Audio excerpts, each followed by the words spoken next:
Good morning guys. അങ്ങനെ നമ്മുടെ ദിവസം എത്തി ട്രിപ്പ് പോകണം. 5:30 ഇറങ്ങാന്ന് വെച്ചാണ് സുഹൃത്തുക്കളെ. ഇപ്പോൾ മണി ഏകദേശം 6:30 ആയിക്കാണ്. നിങ്ങൾ കണ്ടോ? അപ്പോൾ വണ്ടിയൊക്കെ സെറ്റായി, എല്ലാം ഓക്കെ. അതേപോലെ ബാഗ് ഞാൻ ഇവിടെ സെറ്റാക്കി വെച്ചിട്ടുണ്ട്. പിന്നെ ഒരു പ്രശ്നം പറ്റിയെന്ന് പറഞ്ഞു കഴിഞ്ഞാൽ ഞാൻ ബാഗ് ആക്ച്വലി ബാക്കിൽ കെട്ടി വെക്കാമെന്നാണ് വിചാരിച്ചത്. പക്ഷെ അത് നടന്നില്ല, അത് സെറ്റാണല്ല. കെട്ടി വെക്കാൻ പറ്റാതെന്ന് പറഞ്ഞു കഴിഞ്ഞാൽ ഞാൻ ഇത് മേടിച്ചില്ല. എന്താണ് ആ കയറ് ഒരെണ്ണേ മേടിച്ചിട്ടുള്ളൂ. അപ്പോൾ പിന്നെയും വേണം. അപ്പോൾ എന്തായാലും നമുക്ക് ആ പോണോയ്ക്ക് സെറ്റാക്കണം. ഇപ്പോൾ എന്നാ നോക്കിയാൽ ജസ്റ്റ് ഉണ്ടോ, നമുക്ക് മറ്റേ നീ പാഡൊക്കെ ഇട്ട് അതേപോലെ നമ്മൾ ചെസ്റ്റിൽ ഇതൊക്കെ ഇട്ട് എല്ലാം സെറ്റാണ്. മാത്രമല്ല നമ്മുടെ ഹെൽമെറ്റും വണ്ടിയൊക്കെ ഞാൻ ജസ്റ്റ് നിങ്ങൾക്കൊന്ന് കാണിച്ചു തരാം. സെക്കൻഡ്, നമ്മുടെ ഹെൽമെറ്റും വണ്ടിയൊക്കെ നമ്മൾ സെറ്റാക്കി വെച്ചിട്ടുണ്ട് ഓൾറെഡി. അപ്പോൾ നമുക്കിനി ജസ്റ്റ് പോയാൽ മതി സുഹൃത്തുക്കളെ. അപ്പോൾ നമുക്കിനി വണ്ടിയിൽ കാണാം. ഹലോ സുഹൃത്തുക്കളെ, അപ്പോൾ നമുക്ക് കുറച്ച് സംസാരിക്കാം. അപ്പോൾ എന്താണ് എൻ്റെ ട്രിപ്പിൻ്റെ ഒരു ലക്ഷ്യം എന്ന് പറഞ്ഞാൽ, ഈ ട്രിപ്പ് എനിക്ക് വളരെ ഇമ്പോർട്ടൻ്റ് ആണ്. കാരണം ഞാൻ ഒരുപാട് നാളായ ഒരു ട്രിപ്പ് പോകണം എന്ന് വിചാരിക്കുന്നത്. ഈ ട്രിപ്പ് എന്ന് പറഞ്ഞാൽ ട്രൂ ബൈക്ക്, അതാണ് നമ്മൾ മെയിൻ. ബൈക്കിൽ കൂടെ പോകണം എന്ന് വെച്ചാൽ ബൈക്കിൽ കൂടെ പോകണം. അപ്പോൾ എൻ്റെ ഏറ്റവും വലിയ ഇൻസ്പിറേഷൻ, പ്രത്യേകിച്ച് നമ്മളെല്ലാവരും കേരളത്തിൽ തന്നെ മിക്ക ആൾക്കാരും ഈ ബൈക്കിൽ കൂടെ ട്രാവൽ ചെയ്യുന്ന കൂടുതൽ ഫേമസ് ആക്കിയ മല്ലു ട്രാവലറാണ്. പുള്ളി തന്നെ നമ്മുടെ ഏറ്റവും വലിയ ഇൻസ്പിറേഷൻ. അപ്പോൾ ഞാൻ ഈ ഒരു ബൈക്കിൻ്റെ ഒരു കഥ പറഞ്ഞിട്ടുണ്ടെങ്കിൽ, ഇത് 2015 മുകളിലാണ് പൾസർ 150. ഈ ഒരു ബൈക്ക് എന്ന് പറയുന്ന സുഹൃത്തുക്കളെ, എൻ്റെ ഒരു ലൈഫിൻ്റെ ഒരു സംഭവം എന്ന് പറയാൻ പറഞ്ഞില്ല. ഞാനിപ്പോൾ 18 വയസ്സ് കഴിഞ്ഞു. എനിക്കൊരു ഭാഗ്യം കിട്ടിയേക്കണമെന്ന് പറഞ്ഞാൽ, എനിക്ക് 18 വയസ്സ് തികഞ്ഞപ്പോൾ തന്നെ എനിക്കൊരു ബൈക്ക് കിട്ടിയായിരുന്നു. അതാണ് ഈ ബൈക്ക് എൻ്റെ ഇരിക്കുന്നത്. ഇപ്പം എനിക്ക് 25 വയസ്സുണ്ട്. അപ്പം നിങ്ങൾക്കറിയാം എത്ര വർഷമായിരുന്നു. ഇതിപ്പോൾ ഏകദേശം 50,000 അടിക്കേ ഓടി വണ്ടി. അപ്പോൾ കുറേ നാളായിട്ട് ഇത് ഉപയോഗിക്കാണ്ട് കിടക്കണമായിരുന്നു. അപ്പോൾ അതാണ് നിങ്ങളുടെ മുമ്പത്തെ വീഡിയോയിൽ ഞാൻ പറഞ്ഞിട്ടുണ്ട്. ഏകദേശം ഇപ്പം എനിക്ക് വന്നതെന്ന് പറഞ്ഞാൽ 10,000 രൂപയാണ് മൊത്തം ടോട്ടൽ വന്നത് റെഡിയാക്കാനായിട്ട് ഈ വണ്ടി. അതിൽ തന്നെ ടോട്ടൽ റെഡിയാക്കണതിൽ തന്നെ 2,000 രൂപ നമുക്ക് ബാക്ക് ടയർ മാറിയതിൻ്റെയാണ് വന്നത്. അപ്പോൾ ഈ ഒരു വണ്ടിയുടെ ഒരു പ്രശ്നം എന്ന് പറഞ്ഞാൽ, പ്രശ്നമല്ല, എനിക്ക് ശരിക്കും ഈ വണ്ടി എടുക്കാൻ പോയപ്പോൾ, അതായത് 18-ാം വയസ്സിൽ നമുക്ക് ഭയങ്കര എക്സൈറ്റ്മെന്റ് ഉണ്ടാവുമല്ലോ, പുതിയ വണ്ടി കിട്ടുന്നതിന്. അത് എനിക്കെന്ന് പറഞ്ഞാൽ ഫാദർ 18 വയസ്സായപ്പോൾ തന്നെ മേടിച്ചു തന്നു. അതിന് വേറൊരു കാരണം കൂടിയുണ്ട്. എൻ്റെ പേരിലാണ് വണ്ടി എടുത്തത്, പക്ഷെ അതിനൊരു കാരണം കൂടിയുണ്ട്. കാരണം എൻ്റെ ഫാദർ ഗൾഫിൽ തന്നെ ബഹ്റൈൻ എന്ന് പറയും, അവിടെയാണ് വാപ്പ വർക്ക് ചെയ്യാനുണ്ട്. വർക്കല്ല, പുള്ളിക്കാരന് സ്വന്തമായിട്ട് പാപ്പാക്കും ചേട്ടനനിയന്മാർക്കൊക്കെ ആയിട്ട് കടകളുണ്ട്, അവിടെ കടകളുണ്ട്. അപ്പോൾ അങ്ങനെ, അപ്പോൾ ഫാദർ എനിക്ക് 18 വയസ്സായതുകൊണ്ട് വണ്ടി മേടിച്ചു തന്നു. മെയിൻ ഉദ്ദേശം എന്ന് പറയുന്നത്, വീട്ടിൽ വേറെ വണ്ടിയൊന്നുമില്ല ആ സമയത്ത്. എൻ്റെ വീട്ടിൽ ആകെ ഉള്ള ഒരു വണ്ടി എന്ന് പറയുന്ന ഒരു ടൊയോട്ടയുടെ ഇറ്റിയോസാണ് ഇരിക്കുന്നത്. പക്ഷെ അത് എനിക്ക് അങ്ങനെ ഓടിക്കാൻ തരത്തില്ല. ഞാൻ ഓടിച്ചിട്ടേ ഇല്ല. ഇത് 18 വയസ്സാവുന്നതിന് മുമ്പ് പോലും അത് സ്റ്റാർട്ട് ചെയ്ത് പോലും ഞാൻ നോക്കിയിട്ടില്ല. അത് വണ്ടി തറവാട്ടിലാണ് കിടക്കുന്നത്.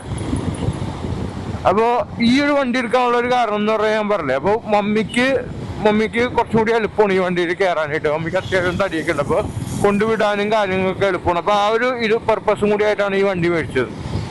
ശരിക്കും എൻ്റെ മനസ്സിൽ ആ സമയത്ത് ഒന്ന് ഡ്യൂക്കൊക്കെ അന്ന് ട്രെൻഡിങ് ആയിട്ട് ഇരിക്കുന്നുണ്ട്. പക്ഷെ ഡ്യൂക്കിലേക്കൊന്നുമല്ല, എനിക്ക് ഏറ്റവും പക്ഷേ നല്ല ആഗ്രഹം ഉണ്ടായിരുന്നത് ജിക്സർ മേടിക്കണമെന്നായിരുന്നു. എൻ്റെ ഒരു കസിൻ അതേപോലെ ജിക്സർ മേടിച്ചായിരുന്നു. അപ്പോൾ എനിക്ക് അത് തന്നെ എടുക്കണം എന്നുണ്ടായിരുന്നു. പക്ഷേ മമ്മിക്ക് പറ്റാതില്ല.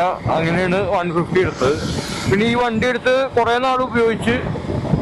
നാൾ ഈ വണ്ടി ഉപയോഗിക്കാണ്ട് കിടന്നു. കാരണം ഞാൻ പിന്നെ സ്കൂട്ടർ എടുത്തായിരുന്നു വീട്ടിൽ, ഒരു ആക്റ്റീവ. നിങ്ങളവിടെ കണ്ടാണ് ചിലപ്പോൾ ആക്റ്റീവ. അപ്പോൾ പിന്നെ ആക്റ്റീവ ഞാൻ കുറേ ഓടിച്ച്. പിന്നെ ഞാൻ ഈ അടുത്തൊരു ഇലക്ട്രിക് മേടിച്ച്. അപ്പോൾ ഈ വണ്ടി അപ്പോൾ റെഡിയാക്കാണ്ട് കിടക്കണമായിരുന്നു. അപ്പോൾ അങ്ങനെ ഈ വണ്ടി ഇപ്പോൾ ലോങ് ട്രിപ്പൊക്കെ പോകുമ്പോൾ എനിക്ക് ആക്റ്റീവയിൽ പോകാൻ താല്പര്യം ഉണ്ടായില്ല, ബൈക്കിൽ തന്നെ പോകണമെന്നായിരുന്നു. അപ്പോൾ ഇത് പിന്നെ റെഡിയാക്കി എടുത്ത് ഏകദേശം ഞാൻ പറഞ്ഞില്ല 10,000 രൂപ കോസ്റ്റ് വന്നു. പിന്നെ ഒരു ട്രിപ്പ് അല്ലെങ്കിൽ ട്രാവലിൻ്റെ ഒരു കാര്യം പറയുന്നത്, സുഹൃത്തുക്കളെ, എനിക്ക് വളരെയധികം യാത്ര ചെയ്യാൻ ഇഷ്ടമുള്ളൊരു വ്യക്തിയാണ്. യാത്ര എന്ന് പറയുന്നത്, എനിക്ക് ബൈക്ക് യാത്ര എന്ന് മാത്രം ഞാൻ പറയുന്നില്ല, ബൈക്ക് യാത്ര ചെയ്യാൻ ഇഷ്ടമൊന്നുമല്ല, ഏത് രീതിയിലാണെങ്കിലും യാത്ര എനിക്ക് വളരെ ഇഷ്ടപ്പെടുന്ന ഒരു വ്യക്തിയാണ് ഞാൻ. കാരണം എനിക്ക് യാത്ര ചെയ്യാൻ പറ്റിയിട്ടില്ല. അതുകൊണ്ട് തന്നെയാണ് ഞാൻ പറഞ്ഞത് യാത്ര ചെയ്യാൻ എനിക്ക് ആഗ്രഹമുള്ള വ്യക്തി ആണെന്ന്. കാരണം ഞാൻ എൻ്റെ ഓർമ്മയിൽ നമ്മൾ ഒരുപാട് മോട്ടോ വ്ളോഗ്സോ അങ്ങനെയുള്ള കാണുന്ന ഒരു കാലം എന്ന് പറഞ്ഞാൽ 2014-15, പ്രത്യേകിച്ച് ജിയോ ഒക്കെ വന്നപ്പോൾ ഇച്ചിരി കൂടി. പക്ഷെ അതിന് മുമ്പ് തന്നെ എനിക്ക് വീട്ടിൽ വൈഫൈ ഒക്കെ ഉണ്ടായിരുന്നു. വീട്ടിലല്ല, തറവാട്ടിൽ വൈഫൈ ഉണ്ടായിരുന്നു, വീട്ടിൽ വൈഫൈ ഉണ്ടായില്ല. വൈഫൈ എനിക്കൊന്ന് ഒരു 2017 കൊണ്ട് വീട്ടില് വൈഫൈ വെക്കണം ഏഷ്യാനെറ്റിന്റെ. ഇപ്പോൾ അത് തന്നെയാണ്. അപ്പോൾ അവിടെ വൈഫൈ ഉണ്ടായിരുന്നു. അപ്പം നമ്മൾ ആ സമയത്ത് കുറേ വീഡിയോസ് ഒക്കെ വളരെ കുറവായിരുന്നു മലയാളത്തിൽ. അപ്പോഴാണ് നമ്മൾ മല്ലു ട്രാവലറുടെ ഒക്കെ വീഡിയോ അന്ന് ആ സമയമല്ല, ഈ കോവിഡ് ടൈമിൽ അങ്ങനെ ഒക്കെയാണ് കണ്ടു തുടങ്ങുന്നത്. കോവിഡ് ടൈമിൽ അദ്ദേഹത്തിന്റെ ട്രാവലൊക്കെ വന്നിട്ടുള്ളൂ എനിക്ക് തോന്നുന്നു. അപ്പം തൊട്ടുള്ളൊരു ഇൻസ്പിറേഷനും അപ്പം തൊട്ടുള്ളൊരു ആഗ്രഹമാണ് എന്താ പറയുന്നത്, ബൈക്കിൽ ട്രാവൽ പോകണം. പക്ഷെ ഞാൻ പറഞ്ഞല്ലോ, എനിക്കെന്ന് പറഞ്ഞാൽ വീട്ടിൽ നിന്ന് പുറത്തിറങ്ങാൻ തന്നെ പറ്റാറില്ല. പുറത്തിറങ്ങാൻ പറ്റില്ല. ഒന്ന് ജോലിയുടെ ഒരു കാര്യമുണ്ട്. കാരണം ഞാൻ റീറ്റെയിൽ ഫീൽഡിലാണ്, സെയിൽസിലാണ് വർക്ക് ചെയ്യുന്നത്, ടീം ലീഡറായിട്ട്. അല്ല, ആ സമയത്ത് ഞാൻ ജസ്റ്റ് സെയിൽസ്മാനായിട്ട് വർക്ക് ചെയ്യുന്നതാണ്. അപ്പോൾ എനിക്ക് എൻ്റെ ജോലി എന്ന് പറഞ്ഞാൽ പോവാ, രാത്രി വരിക, ഇത് തന്നെയാണ് നമ്മുടെ വർക്ക്. ഇപ്പോൾ സെയിൽസിൽ വർക്ക് ചെയ്യുന്നവർക്ക് അറിയാൻ പറ്റും, ലീവ് കിട്ടാനൊക്കെ വളരെ ബുദ്ധിമുട്ടാണ്. ആഴ്ചയിൽ ഒരു ദിവസം വീക്ക് ഓഫ് ഉണ്ടാകും. പക്ഷെ അതിലുപരി നമുക്കൊരു 5 ദിവസം 6 ദിവസം 7 ദിവസമൊക്കെ അടുപ്പിച്ച് ലീവ് എടുക്കാൻ പറ്റുന്നൊരു കമ്പനിയിലല്ല ഞാൻ. അത്യാവശ്യം സ്ട്രിക്റ്റ് ആയിരുന്നു. ലീവ് വരുന്നതിൽ വളരെ ബുദ്ധിമുട്ടുള്ളൊരു കമ്പനിയായിരുന്നു. അപ്പം അന്നൊന്നും നടന്നിട്ടില്ല. പക്ഷെ എന്നിട്ട് ഞാൻ ഒരു 2 വർഷം മുമ്പ്, അതായത് 2022 സത്യം പറഞ്ഞാൽ അന്ന് ഞാൻ ശ്രമിച്ചിരുന്നെങ്കിൽ എനിക്കൊരു ബൈക്കൊക്കെ എടുത്ത് പോവായിരുന്നു. പക്ഷെ എന്നാലും കാരണം എന്ന് പറഞ്ഞാൽ എനിക്ക് ബൈക്ക് എടുത്ത് പോകാൻ പറ്റില്ല എന്ന് പറയുന്നത് ഫാദറിൻ്റെ ഒക്കെ ഒരു, നമ്മൾ അങ്ങനെയാണ് കേസ്. നമ്മളിപ്പോൾ വീട്ടിലേക്ക് നമ്മൾ അവരുടെയൊക്കെ ഒരു കൺസേൺ വേണം നമുക്ക്. എന്ത് പുല്ലെങ്കിലും ആ വാക്ക് വേണം നമുക്ക്. അപ്പോൾ പക്ഷെ എന്നാൽ 2 വർഷം മുമ്പ് ഞാൻ എന്നാലും പെട്ടെന്നൊരു രാത്രി വളരെ മൂഡ് ഓഫ് ആയിട്ടിരിക്കണ്, പല പേഴ്സണൽ കാര്യങ്ങളുകൊണ്ട് മൂഡ് ഓഫ് ആയിട്ടിരിക്കണ്. ഞാനപ്പോൾ ഫോൺ വിളിച്ചു. ഞാൻ കുറച്ചധികം ദിവസത്തേക്ക് ഉണ്ടാവില്ല എന്ന് പറഞ്ഞു. എവിടെ ഓഫീസിൽ ഞാൻ വിളിച്ച് പറഞ്ഞ കുറച്ചധികം ദിവസത്തേക്ക് ഞാൻ ഇനിയോ കമ്പനിയിലേക്ക് ഉണ്ടാവില്ല, ഞാൻ ഒരു പേഴ്സണൽ കാര്യമായിട്ട് പോണേന്, ഉത്തരേന്ത്യയിലേക്ക് പോണേന്ന് പറഞ്ഞു. അപ്പോൾ സ്വാഭാവികമായിട്ട് പറഞ്ഞ് ഇമ്രാൻ ലീവ് ഇത്ര ദിവസം പറ്റത്തില്ല. ഞാൻ പറയാനുള്ളത് പറഞ്ഞ് ലീവ് തരാതിരിക്കും, എനിക്ക് വരാൻ പറ്റത്തില്ല, അത്രേ ഉള്ളൂ എന്ന് പറഞ്ഞു. അപ്പോൾ മാസ്ക് സോറി അപ്പോൾ പറ്റത്തില്ല എന്ന് ഞാൻ പറഞ്ഞു. അന്ന് രാത്രി നിങ്ങൾ ആലോചിക്കണം, അന്ന് രാത്രി എന്ന് പറഞ്ഞ ഒരു 6-6:30 ടൈമിലാണ് ഞാൻ എൻ്റെ കമ്പനിയിൽ, അതായത് വർക്ക് ചെയ്യുന്ന അവിടെ വിളിച്ചു പറയുന്നത് എനിക്കിങ്ങനെയാണ് ഞാൻ അവിടെ പോണേന്ന്. ശരിക്കും അവർ വിളിച്ചു പറഞ്ഞ് ഞാൻ വിചാരിച്ചെന്ന് പറഞ്ഞാൽ കുറച്ച് ദിവസം വീട്ടിൽ ലീവ് എടുത്ത് ഇരിക്കാം, എന്തെങ്കിലും ആവട്ടെ എന്ന് വെച്ചിട്ട് ഇരിക്കാന്ന് വെച്ച് ഇതാക്കി. പക്ഷെ അങ്ങനെയല്ലായിരുന്നു ആക്ച്വലി. ഞാൻ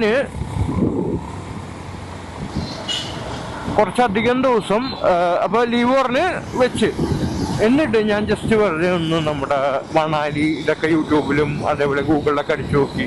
എന്നിട്ട് നേരെ IRCTC പോയിട്ട് ട്രെയിൻ അവൈലബിലിറ്റി നോക്കി. അപ്പോൾ ട്രെയിൻ അവൈലബിലിറ്റി സീറ്റ് ഞാൻ ബുക്ക് ചെയ്യുകയും ചെയ്തു. പക്ഷേ വെയിറ്റിംഗ് ലിസ്റ്റ് ആയിരുന്നു. എനിക്ക് സത്യം പറഞ്ഞാൽ അന്ന് എന്താണ് വെയിറ്റിംഗ് ലിസ്റ്റ് എന്ന് പറഞ്ഞാൽ അറിയില്ല.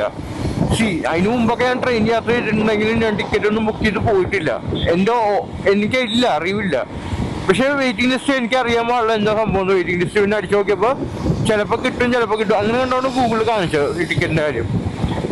പക്ഷെ എന്തായാലും ഞാനത് കയറി ടിക്കറ്റ് ബുക്ക് ചെയ്ത് അങ്ങനെ കയറി. അങ്ങനെ വെയിറ്റിംഗ് ലിസ്റ്റിൻ്റെ കാര്യം ഞാൻ പറയാം. അപ്പോൾ എനിക്ക് എങ്ങനെ പറ്റിയെന്ന് വെച്ച് കഴിഞ്ഞാൽ എനിക്ക് സീറ്റ് ഷെയർഡായിരുന്നു. സേലം വരെ ഞാൻ ഒരു സീറ്റിൽ 2 പേരായിട്ട് ഇരിക്കണമായിരുന്നു. പക്ഷെ സേലം കഴിഞ്ഞപ്പോഴത്തേക്ക് എനിക്കത് സീറ്റ് അലോട്ട് ചെയ്തൊന്ന് കിടന്നു പോകാനുള്ള സെറ്റപ്പായി. സ്ലീപ്പറിലാണ് ഞാൻ പോയത്. ശരിക്കും പറഞ്ഞാൽ സ്ലീപ്പർ ക്ലാസ്സിലാണ് ഞാൻ പോയത്. അങ്ങനെ പോയി. എന്താ പറയാ, വലിയ പിടുത്തമൊന്നുമില്ല. ഡൽഹിക്കാണ് ബുക്ക് ചെയ്ത്, സോറി ആഗ്ര പോകണമെന്നായിരുന്നു ആഗ്രഹം. പക്ഷേ ഡൽഹി വഴിയാണ് ഇത് ആഗ്ര പോണത്. കൺഫ്യൂഷൻ അങ്ങനെയല്ല സുഹൃത്തുക്കളെ, ഡൽഹിക്കാണ് ബുക്ക് ചെയ്തത്. അപ്പൊ എത്തിയ സ്ഥലം എന്ന് പറഞ്ഞാൽ ആദ്യം ആഗ്രഹമാണ്. ആഗ്രഹം ഉണ്ട് കണ്ടുകൊണ്ട് ഡൽഹി എത്തണം. അപ്പൊ ഞാൻ ആദ്യം ആഗ്രയിൽ ഇറങ്ങി. ഞാൻ ഡൽഹിക്ക് ബുക്ക് ചെയ്തെങ്കിൽ ആഗ്രയിൽ ഇറങ്ങി. ഞാൻ അവിടെ ഇറങ്ങിയപ്പോൾ തന്നെ അറിയാലോ, നമ്മള് മെയിനായിട്ട് അവിടെ റൂം നോക്കി booking.in എന്ന് പറഞ്ഞൊരു സൈറ്റ് ഉണ്ട്. അപ്പൊ അതില് ബുക്ക് ചെയ്ത് എനിക്ക് ആക്ച്വലി അന്ന് നിങ്ങൾ ഓർക്കണം, ആ ഒരു സമയത്ത് അതായത് 2-2.5 വർഷം മുമ്പ് എനിക്ക് ഏകദേശം 150-160 രൂപക്കാണ് റൂമല്ല, ജസ്റ്റ് ഒരു ബെഡ് സ്പേസ്. അതായത് ഒരു റൂമിൽ കുറെ ബെഡുകൾ ഉണ്ടായാലും നമ്മൾക്ക് ഒരു ബെഡ് സ്പേസ് കിട്ടിയത്. ഹാപ്പിയാണ്. 150 രൂപ അത്ര അഫോർഡബിൾ. പക്ഷെ ഭയങ്കര സെറ്റപ്പ് റൂമൊന്നുമല്ല, അത്യാവശ്യം ചൂടുമുണ്ട്. പക്ഷെ എന്നാലും ഓക്കെ ആയിരുന്നു. അതേപോലെ തന്നെ ഞാൻ ഫുഡ് നമ്മൾ അവിടെ തന്നെ അടുത്ത് കുറെ കടകളൊക്കെ ഉണ്ടായിരുന്നു, ഫുഡ് ഓക്കെ ആയി. അത് മാത്രമല്ല സുഹൃത്തുക്കളെ, ഏറ്റവും രസം എന്ന് പറഞ്ഞാൽ ഈ ഞാൻ താമസിക്കുന്ന അവിടെ നിന്ന് വളരെ അടുത്താണ് താജ്മഹൽ. അപ്പൊ താജ്മഹൽ ഇറങ്ങി, പിന്നെ അവിടെ നിന്ന് ആഗ്ര ഫോർട്ട് പോയി, പിന്നെ എന്താ പറയാ ആഗ്ര ഫോർട്ട് പോയി. അത് കഴിഞ്ഞ് ഞാൻ ഒരുപാട് സ്ഥലത്ത് പോയി. നമ്മുടെ ഞാൻ എന്ന് പറയുന്ന ബേസിക്കലി ഭയങ്കര ഒരു ഈ ഹിസ്റ്ററി ഭയങ്കര ഇഷ്ടപ്പെടുന്ന വ്യക്തിയാണ്. അപ്പൊ ഞാൻ നോക്കിയപ്പോ ഗൂഗിളിൽ സെർച്ച് ചെയ്തപ്പോ നമ്മുടെ മുഗൾ സാമ്രാജ്യത്തിലെ, അതായത് മുഗൾ ചരിത്രത്തിലെ അദ്ദേഹത്തിന്റെ പേരെന്താണ് ഞാൻ മറന്നുപോയി, ബാബർ അടക്കി വെക്കണ ഒരു സ്ഥലമുണ്ട് അവിടെ, ലാൽ ശ്യാംബാഗ് അങ്ങനെ കൊണ്ടുപോകണം, ഒരു ഗാർഡനാണ്. അപ്പൊ ഞാൻ അവിടെയും പോയി. പക്ഷെ സത്യം പറഞ്ഞാൽ അവിടെ അടക്കി, അത് കഴിഞ്ഞിട്ട് പിന്നെ അദ്ദേഹത്തിന് അഫ്ഗാനിസ്ഥാനിൽ കൊണ്ട് അടക്കി, അങ്ങനെയൊക്കെ ഒരു ഹിസ്റ്ററി. അപ്പൊ ഞാൻ അവിടെ പോയി. അവിടെ ഒന്നും പ്രത്യേകിച്ച് കാണാനൊന്നുമില്ല, എന്നാലും അവിടെ പോയി. പിന്നെ അതേപോലെ ദൗലത്ത, അങ്ങനെയൊക്കെ കുറച്ച് അധികം സ്ഥലത്ത് ഞാൻ പോയി ആഗ്രയിൽ. അങ്ങനെ ആഗ്രയിൽ മാത്രം ഞാൻ പിന്നെ കുറെ ഫുഡ് അവിടെ നിന്ന് ഇവിടെ നിന്നൊക്കെ മേടിച്ച് വെച്ചു. ആഗ്രയിൽ എന്ന് പറഞ്ഞാൽ ഒരുപാട് ഫുഡുകളുണ്ട്. ഫുഡുകൾ മെയിനായിട്ട് ഈ ടിക്ക, മലായി ടിക്ക അങ്ങനെയുള്ള സംഭവങ്ങളാണ്. പക്ഷെ വലിയ രുചിയൊന്നും അങ്ങനെ രുചി അത്ര ഇല്ല. കാരണം ഇപ്പൊ നമുക്കിവിടെ കൊച്ചിയിലൊക്കെ ഇവിടെ ടിക്കറ്റായി കട തുടങ്ങിയിട്ടുണ്ട്. പക്ഷെ അത്രയും ടേസ്റ്റ് ഒന്നും എനിക്ക് അന്ന് കിട്ടിയിട്ടില്ല എൻ്റെ ഓർമ്മയിൽ. അപ്പൊ അതൊക്കെ കഴിച്ച് ഇതൊക്കെ പോയി, അവിടെയൊക്കെ പോയി. ഏകദേശം ഒരു ആഴ്ച ഒരാഴ്ച ഉണ്ടായിരുന്നു ഞാൻ എവിടെ, ആഗ്രയിൽ മാത്രം. നിങ്ങൾ ആലോചിക്കണം, ആഗ്രയിൽ മാത്രം ഒരാഴ്ച. അത് കഴിഞ്ഞിട്ട് ആഗ്രയിൽ കഴിഞ്ഞ് ഞാൻ അവിടെ നിന്ന് ഡൽഹിക്ക് കയറി. ട്രെയിൻ കയറി. 1/2 മണിക്കൂർ അങ്ങനെ ഉള്ളൂ ട്രെയിനിലേക്ക് ഡൽഹിക്ക് കയറി. ഡൽഹിയിൽ നിന്ന് ഡൽഹി ശരിക്കും പറഞ്ഞാൽ ഞാൻ അങ്ങനെ കാര്യമായിട്ടൊന്നും കറങ്ങിയില്ല. അവിടെ രാജീവ് ചോക്ക് അങ്ങനെ 1-2 ഇവിടെ പോയി കുറച്ച് സാധനങ്ങൾ മേടിച്ചു, വീട്ടില് അനിയത്തിക്കും അങ്ങനെയുള്ള കുറച്ച് ഐറ്റംസ് മേടിച്ചു. സത്യം പറഞ്ഞാൽ ഡൽഹി ഞാൻ പ്രോപ്പറായിട്ടൊന്നും കറങ്ങിയിട്ടില്ല. ഡൽഹിയിൽ സക്കേറ്റ് പോയി, അവിടെ നമ്മുടെ കുത്തബ് മിനാർ ഉള്ള സ്ഥലം, അവിടെ പോയി. പിന്നെ അതേപോലെ തന്നെ റെഡ് ഫോർട്ടിലും പോയി. ഈ 2 സ്ഥലത്ത് പോയി. ആകെ ഈ 2 സ്ഥലത്തേ പോയിട്ടുള്ളൂ. റെഡ് ഫോർട്ട്, ലാൽ കില എന്ന് പറയും അവിടെ. അവിടെ ഡൽഹിയിലെ ഒരു പ്രത്യേകത എന്ന് പറഞ്ഞാൽ, ഏറ്റവും വലിയൊരു ഡൽഹിയിലെ ഒരു ഗുണം എന്ന് പറഞ്ഞാൽ എല്ലായിടത്തേക്കും മെട്രോ ഉണ്ട്. നമ്മൾ ഓൾറെഡി അപ്പോൾ അവിടെ ഡൽഹിയിലൊരു മെട്രോ കാർഡ് എടുത്തായിരുന്നു.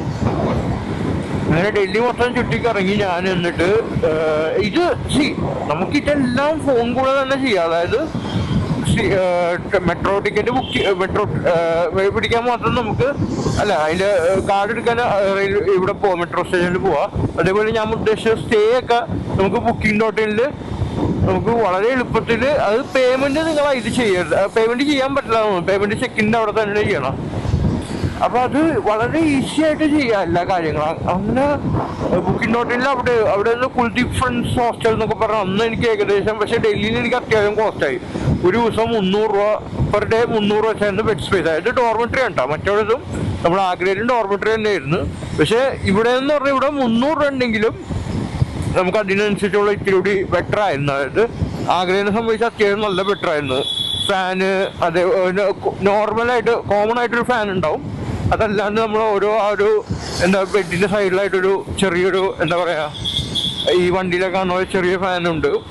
അപ്പൊ കംഫർട്ടായിരുന്നു അവിടെ. പിന്നെ അത്യാവശ്യം ഡൽഹിയിൽ ഞാൻ പറയാം ആകെ 2 സ്ഥലത്തേക്ക് ഇറങ്ങിയുള്ളൂ. പിന്നെ ഞാൻ അവിടെ നിന്ന് ഇതേപോലെ നെറ്റിലൊക്കെ നോക്കി മണാലി പോകണം. ആഗ്രഹത്തിൽ നമ്മൾ കാശ്മീരി ഗേറ്റ്, ഇപ്പൊ പോകുന്നവർക്ക് എല്ലാവർക്കും അറിയാൻ പറ്റും, അവിടെ നിന്നാണ് നമുക്ക് മണാലിക്കുള്ള ബസ് കിട്ടുന്നത്. അത് ഞാൻ എന്ന് പറയുന്ന എന്താ പറയാ, റെഡ് ബസ് എന്ന് പറഞ്ഞ ആപ്പിൽ കയറി ബുക്ക് ചെയ്ത് അത്യാവശ്യം 500 രൂപ കണ്ടായുള്ളൂ എനിക്ക്. പക്ഷേ രസമല്ല, ആ ബസ് ഞാൻ ബുക്ക് ചെയ്ത് അവിടെ കാശ്മീരി ഗേറ്റിൽ അവിടെ ബസ് വരുന്ന അവിടെ കാത്തിരിക്കുന്നുണ്ട്. സുഹൃത്തുക്കളെ, നിങ്ങൾ പറഞ്ഞാൽ വിശ്വസിക്കുമെന്ന് അറിയില്ല. ഞാൻ ബസ് കയറി, അതായത് ബസ് കയറി. ആ ബസ്സിൽ വെറും ഒരു ഫാമിലി, അതായത് ഒരു ചെക്കനും ഒരു പെണ്ണും ഒഴിച്ച്, അത് അത്യാവശ്യം പ്രായമുള്ള ഏജുള്ള ആൾക്കാരാണ്. അതായത് ഒരു ഫാമിലി, ഹസ്ബൻഡും വൈഫും ഒഴിച്ച് ബാക്കി എല്ലാവരും മലയാളികളായിരുന്നു ആ ബസ്സിൽ. അതായത് മണാലിക്ക് പോകണം. ആ ബസ്സിൽ ബാക്കി എല്ലാവരും മണാലിയിലായിരുന്നു. അപ്പൊ അങ്ങനെ അപ്പൊ ഞാനും അവരായിട്ടൊക്കെ കമ്പനിയായി, നമ്മൾ സ്റ്റേ ഒക്കെ. അപ്പൊ അതിൽ കുറച്ച് പേര് വേറൊരു ഇതായിട്ട് പോയി. ബാക്കിയുടെ ഗ്യാങ്ങിൽ ഞാനും കൂടി അതിൽ പെട്ട്. അങ്ങനെ മണാലി പോയി നമ്മളിപ്പോൾ ഒരു സ്ഥലത്ത് തന്നെ സ്റ്റേ ചെയ്ത്. അപ്പോൾ ഒരു സ്ഥലത്ത് എന്ന് പറയുമ്പോൾ നമുക്ക് റൂം എടുത്ത് 3 റൂം എങ്ങാണ്ടോ എടുത്തുള്ളൂ. നമ്മൾ ഒരു റൂമിൽ തന്നെ 3 പേരൊക്കെ വെച്ച് കിടന്ന് അങ്ങനെ സ്റ്റേ ചെയ്ത്. പിന്നെ അതേപോലെ തന്നെ അവിടെ നമ്മൾ ഈ എന്താ പറയുക റോത്താങ് പാസ് അങ്ങനെയുള്ള സ്ഥലത്തൊക്കെ അവരായിട്ടാണ് പോയത്. ആരായിട്ട്? ഈ ഒരു ഗ്യാങ്ങായിട്ട് നമ്മളൊരു സുമോ വണ്ടി ഇങ്ങനെ അവിടെ കിട്ടുമോ, റെന്റ് ഉണ്ട് അവിടെ.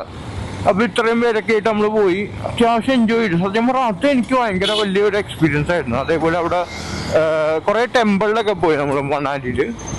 അതെനിക്ക് ഭയങ്കര എക്സ്പീരിയൻസ് ആയിരുന്നു. വേറൊന്നും കൊണ്ടല്ല, നമ്മൾ വിചാരിക്കുമല്ലോ മണാലി ഇപ്പോൾ ഉറപ്പായിട്ടും മലയാളികൾ ഉണ്ടാവും. പക്ഷെ ഇതെന്ന് പറഞ്ഞാൽ ആ ബസ് മൊത്തം മലയാളം. ഏകദേശം എത്രയാണ് ബസ് ടോട്ടൽ എത്ര പേരുണ്ടെന്ന് എനിക്കറിയാം. പക്ഷെ ഞാനും അവരൊക്കെ ആയിട്ടൊരു 10-12 പേരുണ്ടായിരുന്നു. അതിൽ തന്നെ 2 വലിയ ചേട്ടന്മാരുണ്ടായിരുന്നു. ബാക്കി ഞാൻ പോകുന്നവരൊക്കെ അത്യാവശ്യം എന്നേക്കാളൊരു 2-3 വയസ്സ് 2 വയസ്സ് 3 വയസ്സ് വരെ ഇളയ ആൾക്കാരായിരുന്നു. അപ്പോൾ അങ്ങനെയാണ്. അപ്പോൾ എനിക്കന്ന് അത്യാവശ്യം കോസ്റ്റ്യൂം വന്നായിരുന്നു. കാരണം ഞാൻ പറഞ്ഞില്ലേ, ആഗ്രയിൽ ഞാൻ കുറേ ദിവസം നിൽക്കാൻ സ്റ്റേ കുറവാണെങ്കിലും ആഗ്രയിലുള്ള പ്രശ്നം എന്ന് പറഞ്ഞാൽ നമുക്കിപ്പോൾ ഒരു സ്ഥലത്തുനിന്ന് വേറെ സ്ഥലത്തേക്ക് പോകണം. അവിടെ വണ്ടിയില്ല. അതായത് വണ്ടി നമുക്ക് റെന്റ് ചെയ്യാൻ പറ്റത്തില്ല. അതേപോലെ തന്നെ എല്ലായിടത്തും നമ്മൾ ഈ ഓട്ടോ അതേപോലെ ടാക്സി ഒക്കെ പിടിക്കണം. പക്ഷെ എനിക്ക് ആ മറ്റേ പുള്ളി, അതായത് എന്താ പറയുക, ആ സ്റ്റേ ചെയ്യുന്ന ഹോസ്റ്റലിൽ തന്നെ ആ പുള്ളിക്കാരുടെ വണ്ടി എനിക്ക് തന്നു. വെറുതെ ഒന്നല്ല, ഞാൻ 100 രൂപ കൊടുത്ത് അതേപോലെ വണ്ടി ഉറപ്പായും പെട്രോൾ അടിക്കണമല്ലോ. അങ്ങനെ അവൻ്റെ വണ്ടിയും കൊണ്ടാണ് ഞാൻ ഈ പല സ്ഥലങ്ങളിലൊക്കെ ചുറ്റുന്നത്. എൻ്റെ ഇൻസ്റ്റാഗ്രാം നോക്കിയാൽ നിങ്ങൾക്ക് കാണാൻ പറ്റും. ഒരുപാട് സ്ഥലത്ത് ഞാൻ പോയിട്ടുണ്ട് സത്യം പറഞ്ഞാൽ. അതായത് സാധാരണ നമ്മൾ മലയാളീസ് എന്നല്ലേ ഏതൊരാളും ആഗ്രയിൽ എത്തിക്കാൻ പോണ 2 സ്ഥലമേ ഉള്ളൂ. ഒന്ന് ആഗ്ര ഫോർട്ടും ഒന്ന് താജ്മഹൽ. ഈ 2 സ്ഥലത്ത് ഞാൻ ആദ്യമേ പോയി. അതല്ലാണ്ട് വേറെ കുറേ സ്ഥലങ്ങളുണ്ട് അവിടെ കാണാനായിട്ട്. കുറേ ഇതാണ് ഫുള്ളും കൊട്ടാരങ്ങളും അങ്ങനെയുള്ള ചെറിയ ഹിസ്റ്ററി സംബന്ധമുള്ള കുറേ സ്ഥലങ്ങളാണ്. അപ്പോൾ അവിടെയൊക്കെ ഞാൻ പോയി. അപ്പം അങ്ങനെയാണ് എൻ്റെ ആ ഒരു ജേണി അവസാനിച്ചത്. അപ്പോൾ ഇതും നമ്മൾ ഈ പോയത് അടക്കം, ഞാൻ ഈ പോയെന്ന് പറഞ്ഞ പല ആൾക്കാരും ഇപ്പോൾ ഒരുപാട് പേര് ട്രാവലേഴ്സ് പോകുന്നത് കണ്ടിട്ടാണ്. സത്യം പറഞ്ഞു കഴിഞ്ഞാൽ ഞാൻ അന്ന് അവിടെ പോയില്ല സുഹൃത്തുക്കളെ. അപ്പോൾ ആ പോയ എമൗണ്ട് മൊത്തം ഉണ്ടായിരുന്നെങ്കിൽ എനിക്ക് അന്നേ മലേഷ്യക്ക് പോയായിരുന്നു. സീരിയസ്ലി അന്നേ മലേഷ്യക്ക് പോയായിരുന്നു. കാരണം എനിക്ക് അത്യാവശ്യമൊക്കെ സ്പെൻഡ് ചെയ്തൊക്കെ പോയത്. അപ്പോൾ ആ എമൗണ്ട് ഉണ്ടായിരുന്നെങ്കിൽ മലേഷ്യക്ക് പോയായിരുന്നു. അപ്പോൾ എൻ്റെ ഒരു നമ്മൾ ഈ ഒരു ട്രിപ്പ് കാര്യങ്ങളൊക്കെ പോയി. അതേപോലെ ഞാൻ എൻ്റെ യൂട്യൂബിൽ വീഡിയോസ് പോസ്റ്റ് ചെയ്യേണ്ടത് ഇതൊക്കെ ഒരു സക്സസ് ആണെങ്കിൽ അല്ലെങ്കിലും എന്താണെങ്കിലും ഈ ഒരു വർഷം കുറച്ചധികം പ്ലാനുകളുണ്ട്. കുറച്ചധികം സ്ഥലങ്ങളിൽ പോകണം. ഒരുപാട് പ്രതീക്ഷകളുള്ളൊരു വർഷമാണ് എനിക്ക്.